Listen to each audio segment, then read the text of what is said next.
नमस्कार विद्यार्थी मित्रांनो, आज आपण टू स्ट्रोक इंजिनविषयी त्याचे कार्य आणि त्याची रचना याबद्दल बघणार आहोत. यामध्ये बघा तुम्हाला दिसेल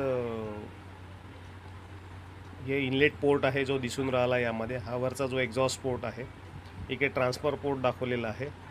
हे क्रँक आहे, क्रँकेस आहे. हा एक्झॉस्ट कंबशन चेंबर आहे. स्पार्क प्लग दाखवतो आहे. त्यामध्ये पिस्टन TDC BDC कडून TDC कडे चालला आहे, TDC कडून BDC कडे येत आहे. यामध्येची जी कार्यपद्धती आहे ही कशा प्रकारे आहे. ज्यावेळी BDC कडून TDC कडे यावयास सुरुवात होते त्यावेळी सिलेंडरमध्ये आलेली हवा व पेट्रोल यांचे मिश्रण पिस्टनकडून दाबले जाऊ लागते.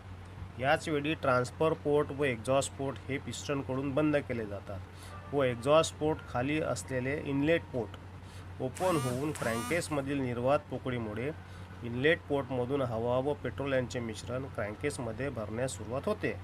पिस्टन TDCला येण्यापूर्वी 5 डिग्री अगोदर मिश्रणावर स्पार्क प्लगकडून ठिणगी टाकून स्फोट घडून आणला जातो व पिस्टन खाली ढकलला जातो. पिस्टन BDCला पोहोचण्या अगोदर एक्झॉस्ट पोर्ट ओपन होऊन जळालेले गॅसेस बाहेर टाकले जातात व नंतर ट्रान्सफर पोर्ट ओपन होतात. क्रँकेसमधील मिश्रण सिलेंडरमध्ये प्रवेश करते.